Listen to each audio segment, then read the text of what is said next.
Look, we have done a lot of man bashing and women bashing, to be honest. Healthy. We've done some astrology, and I feel like a lot of people are going to be very frustrated. So I'm going to make one last effort to bring this back to something even vaguely political, okay? Tell me, like, would you date? I'm going to do a little bit of a round robin. Yeah. Would you date, let's say, a Kamala Harris voter, Democratic primary voter, Kamala Harris? Democratic primary? Yeah. In the primary? In the primary. In the primary. Well, me and him not going to get along. We're going to fight. I might do it. I might make the mistake, but we're going to fight. Yeah. I'm a full on. As soon as he say one nice thing about in my house, I'm like, oh, what are you going to fight about? So he's like, yeah, I like Kamala. Like, it's not fair that she's getting ragged on. Let me tell you why me and him are going to fight. I'm a full on public defender, prison abolitionist. That's my I'm on that heavy, like in a career, in every way. There's no way if you like mess with Kamala hard enough that you was voting with Kamala, there's no way we agree. I don't believe in progressive prosecute, none of that. Prosecutor stuff in my house, you're going to say crazy things to me. You know what I mean? About jail and prisons. You believe in, you're in some way invested into that system in a way that like everything I say is going to work your nerves. I agree. Yeah. Like I said, I dated a public defender. Like we hung all with the public defenders for those 3 years, and I got fully indoctrinated in the cult of the public defender. And I'm the same way. Delaney? Yeah, no, but also I feel like we've just got, I'll speak for myself. I feel like I've just got some trauma because, working for Bernie, I'm like anyone who wasn't on the Bernie train, I just don't know what to do. But I think my generation, I feel like we're coming off of maybe representation isn't the only thing that matters. And so I feel that, I feel like that's worth the conversation. But once we get past the conversation, and then we see the facts and you're like, nah, but she's a Black woman. We can't speak anymore. That's my hard line. Okay. I have another one. Pete Buttigieg. There's a thread on Reddit right now that Pete Buttigieg is the Zodiac killer. And I feel like that really just answers it for me. So. And Ted Cruz's father. I would not. Well, what's the why? I would just be perplexed. I'd be perplexed. Mm-hmm. Like, tell me a I've never heard that. I don't know it. I don't know it. You know why you don't? Because Pete Buttigieg doesn't have a platform. He doesn't have, he just goes like the wind blows. And those are typically people who vote for him.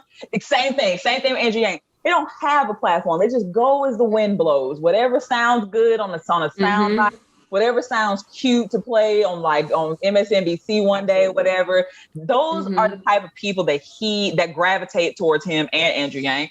And so there's nothing to talk about. There's no argument to even be had with a person like that. Because what are you going to say? What you got to scroll through Twitter to figure out what the hot topic is? Like, don't lie to me. You don't even know what you're talking about.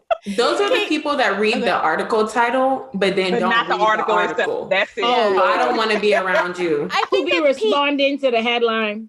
Pete fans, I think he's smart, and they like that. There's some identity pol there going on where they're like, oh, it's not. We should have a gay president, and he's smart, and he's a veteran, and he's religious. Yeah, they like. I hate all those things. Those last two things. Yeah. The last, be clear, like the veteran. Let me specify veteran and religion. No, that's even a selling point anymore. Like, is that even something that people care about? That you were a veteran? Do people still care about that in politics anymore? I don't know. But Kate, let me ask you: have you ever dated someone who didn't vote for Bernie, or wasn't it like a Bernie supporter? Not since I got into Bernie. No, I've been on a lot of 1 to 2 date situations with Warren dudes, and I think that talk to me about it. The type of guy that wants to date a feminist comedian is often the type of guy that was really stoked about Elizabeth Warren, and to me, kind of I don't know. I'm theoretically open to it if he was like, yeah, I really support Medicare for all. And he just, let's just give him the benefit of the doubt and say that he wasn't reading as much as he maybe should have been. I don't know. But I don't know. But it's never worked. That's the thing, Kate. Like what you just said right there, I would 100% say, I would say something like that, right? Oh, he wasn't reading as much. And there's a presumption that people who didn't go for Bernie were uninformed. That is something that I will admit to believing.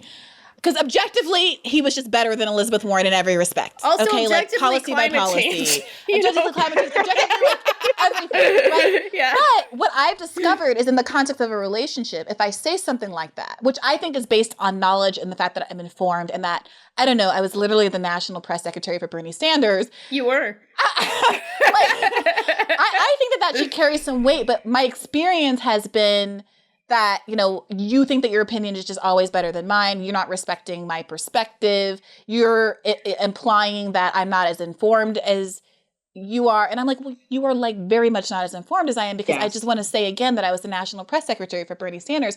And it was literally my job for a year to live and breathe. That's what I'm saying.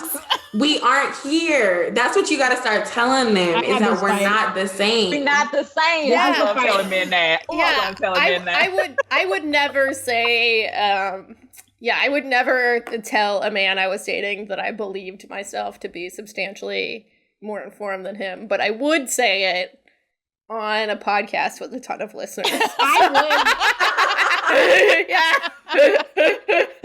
you gotta go through life. You gotta go through life, Kate, with the confidence of a mediocre white man. Okay, you can get anything done. Anything. I actually, speaking, I had this conversation specifically with my last ex, because I told you, he was like, "Oh, you're smart. I believe, I think you're the only woman I know that's smart to me." And he said it a few times in the beginning of our relationship. So when he said it one night, he goes, like he's laughing, but he really feels something. He's like, I noticed you agree with that, because you never even do a playful pushback. He's like, you would be like, "Oh no, I'm not smarter than you." And I was like, why would I do that? I was like, factually, if it was reversed, right? No, if it was reversed, if he were me and had all my education, my accolades, no one would even expect him to pretend. They would have him for a trophy. You know what I mean? It would be it would never be. So why now do I need to play? I was like, because I actually, that's what it is. That's why you said that. Because facts are facts. And that is just it. People think that you were, especially in these times, people think that you were supposed to meet their disinformation with grace and with a room for nuance and whatnot. No, facts are facts. And that's just what it is. Especially if they presented it. I'm unsure. I could give grace if they presented it no, but they present it to you like an expert, barking down at you with their wrong opinion, while you're you're not going to patronize me and be super wrong. Right, they'd be like, fight me about criminal law, do this. Fight me about my job and do this. Sweetheart, listen, sweetheart. Yeah. Oh, girl, I'm an epidemiologist. Do you know how many anti-vaxxers have said my degrees are fake and that I learned everything I learned from the white man and all this and the third during this pandemic? Girl, people will tell you anything. People will tell you anything, but facts are facts. And that's just what it is. You don't have to meet disinformation, misinformation, things based in bigotry and things like that, things based in absolute nonsense sometimes, with any kind of grace. No, you are not the same as me. Like Delaney said, you are not, we are not the same. It's not that. Go ahead, Delaney. I was just going to say, I really do think, for me, right, the people that I've dated, the last two people that I dated for a really long time, they didn't do the same thing as me. They weren't organizers. They weren't got a bullhorn on a clipboard, not going outside with me to yell at a cop. That wasn't them. And so when we would have certain conversations, I feel like there was an understanding, oh, you know what you're talking about, because I don't do that. And so I also respected the things that they did. Right. And they were artsy and did things that I didn't really know how to do. You know what you're talking about. I'm not gonna. Did they still try to challenge you on your turf, though, is the question. I think that there's something about politics, because you take a social studies class and in elementary school, that you also think that I'm so serious. You feel we all are the same. And because we have, because we can all vote, well, some of us can vote, because of how we're socialized, I think that everybody thinks that we just all know the same things. And so I don't think that the people I've dated or talked to, the men that I talked to, I don't actually think that they see it as that they're challenging me. I think they see it as oh, we're just having a conversation about this thing that we all know. But you're having a conversation about your social studies class, but I'm having a conversation about this other stuff. Delaney, oh God, the way that we are dragging men are getting dragged so hard on this show that I feel emasculated. And I'm not saying there's anything wrong with that. I just want to give voice to that reality. But also, I don't even think it's just men.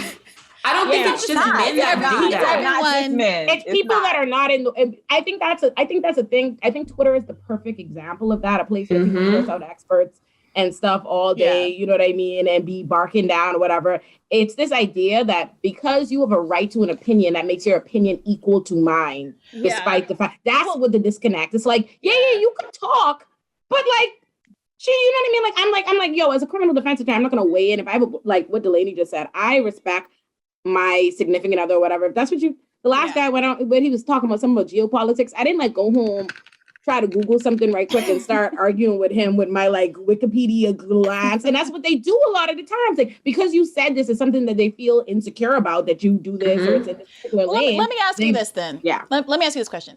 Do you think it is possible?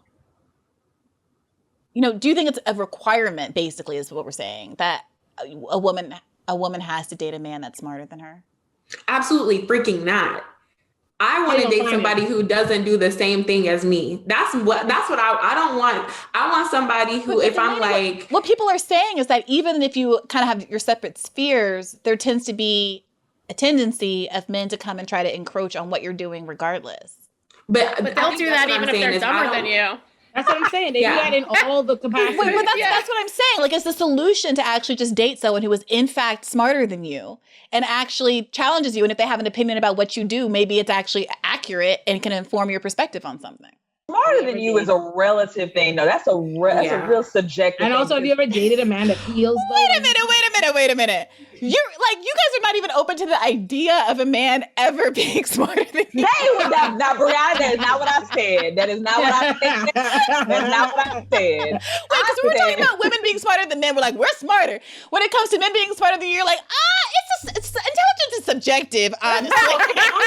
I think that I want somebody who's smarter in a different field. Like, if I'm dating a doctor, I'm gonna listen. Like, for sure. You're a skateboarder, I'll never tell you what to do with your skateboard. Exactly. I will tell you. You know what? Skateboard to my house. That's what you can do with your skateboard. I have dated smart men. Briahna, as my nice singer. I have dated smart men, and I have had positive experience. I dated a guy at work. I think he's a wealth manager, and he was smart and he was nice, and we would have political discussions and we wouldn't fight. You know what I mean? And we were good. He also be lying though. We covered lying. That brings me, I'm glad you raised this financial wealth manager, because this is my next question. Because I have also experienced, especially when I was in New York, a lot of the dating pool works in the financial industry. And especially, successful people, in quotation marks, whatever that means, in New York tend to be financiers as opposed to like in politics the way it is in DC, or tech the way it is in the West Coast and stuff like that, right? So you end up going out with these people. And I have my question is, and to your point, Olay, I also did experience that we would disagree about stuff, but it wasn't like personal for them, and they would be like so machismo, frankly, that they didn't care about me and my little opinions, and we actually got along quite well. I've had that experience. But do you think, as people who identify as on the left, there is an ethical obligation not to date people who are in certain fields that are not in line with your values? Yeah, never date cops. Never date cops. That's no way. I've done a lot of mess, but I've never done that. Never date cops. Never date soldiers. I don't date soldiers or cops. That's the main ground rule. Sometimes people they enlist when they're young.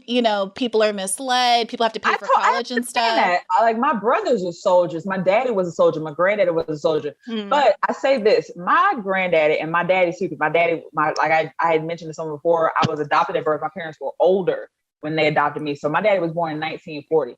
The second oldest of two kids in the south of Memphis, back when, Black people, especially Black men, it was either sharecropping or join the military. That's the options they were working with. For me, not dating soldiers, not just because it doesn't align with my beliefs, it's also a safety thing. They typically tend to go into and this is statistics talking. It's not just me. They typically do tend to go into fields that are like police work and whatnot once they come out. And even so, the statistics do show that men who are in fields like police work, who are enlisted in the military, do tend to have higher rates of domestic violence. They will beat you up. And so that is more of a safety feature as well as aligning with my personal values. It's true. It's true. You guys, this is going to be the episode. This is going to be the episode that gets me canceled. I worked so hard. We got subscriptions back up. I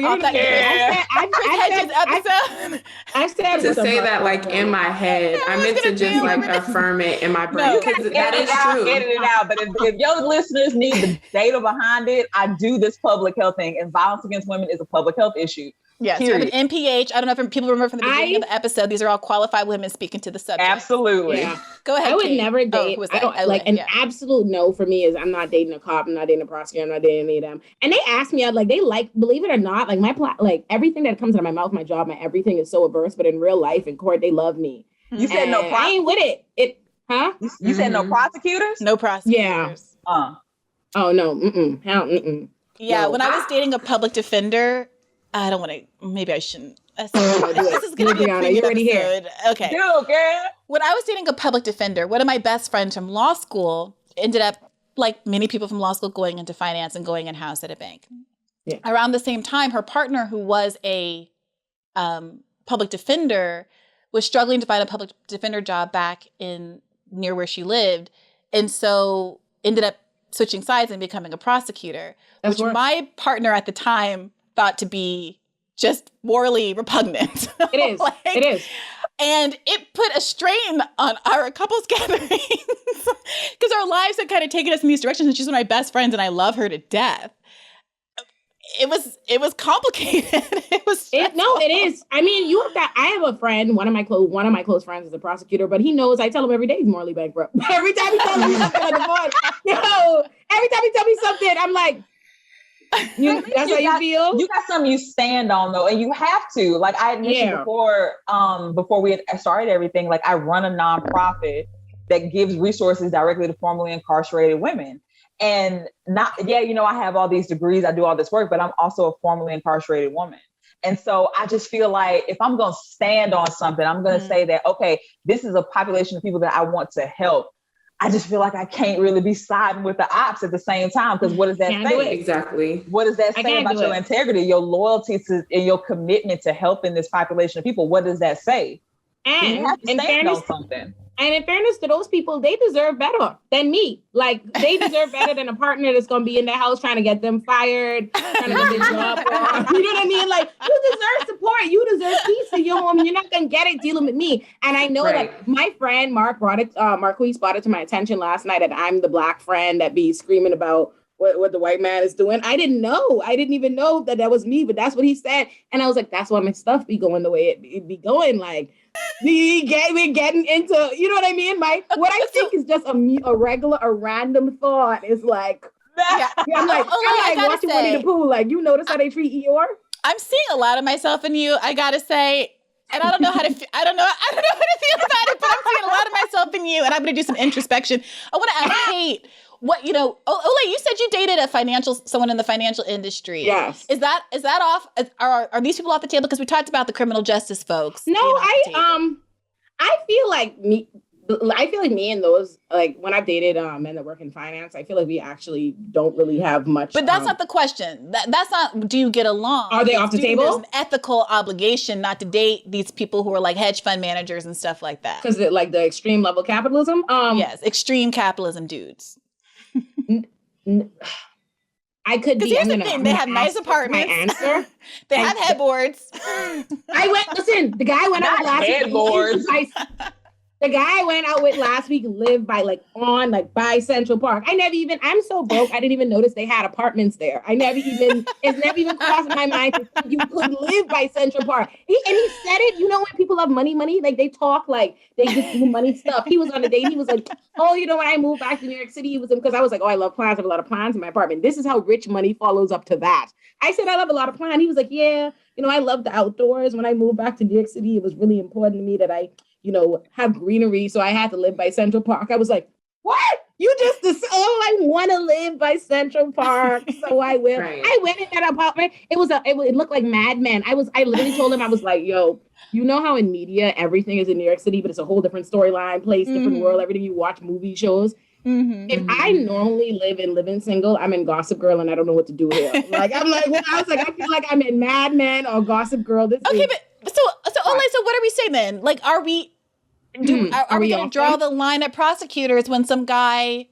you might have been underwriting some merger because you don't understand what they do. Because half the time I'm going to be honest with you, and I don't know who else has ever like dated outside of their race, but I have dated interracially, and rich white men in New York City be having jobs I don't understand. I don't even know what they do. I can't even like communicate it. Like I don't even get it. They just you're like, what do you do? Oh, geopolitics, trading, company, wealth management, on the street. I'm like, what are they talking about? I don't know what they do. They do rich white people jobs. I will say this in terms of dating outside your race too. Dating outside my race kind of introduced me to the fact that men in the tech industry, that tends to be like the home of the incels. I don't know. Yeah, it really is. That so I don't know. I'm from San Francisco. Going on? Yeah. Oh, you're from San Francisco, Kate? Well, I was born in Los Angeles, but I lived in San Francisco for like 15 years. And did you date tech bros? Yeah, I dated a lot of tech bros, and it's fucking incel central. Well, is it ethical? Okay, so the fact that they're incels is why we might not want to date them. But do we think it's ethical to date the tech bro? It depends on what kind of situation. Like, I wouldn't date a guy that works for Palantir or something, but just some guy that's like doing like some Facebook. Little How about Facebook? Facebook, no, I wouldn't. I mean, like, I don't even know if I'd phrase it of like, is it ethical? But just like, if I can't like really respect the person, like, I don't date finance guys. I will date an accountant, for example. Sure. Because I'm like, all right, well, like, that's boring as fuck. Yeah. But, like, ultimately, you have, like, a lot of patience to, like, sit there with, like, all that tax shit that would make me want to die. But, okay, I just have to respect it on some level, You know where it might become unethical, I guess, being on the left, dating somebody in tech. And people joke about this, but it's very true. Because they always say that the tech industry is where you go to finance your actual dreams. You go into tech, you make a ton of money, so you can kind of just afford to do what you actually want to do. It's such a lucrative field. And I think where it can kind of become unethical, I think, is where, because, there's all this conversation, especially about like classism, wealth hoarding and whatnot. Mm-hmm. Where does one draw the line in this rat race to survive capitalism, apparently? Where does one draw the line in terms of like who you date, how much he makes, if he's really out here, like you're talking about like a multi-millionaire tech bro, which apparently are a dime a dozen out there, even down here in little old Louisiana. Sometimes I think to myself, like, how would I feel? Because I dated one guy, I went on a couple dates with one guy, and he had some M's behind his bank account. You know what I'm saying? He was out here.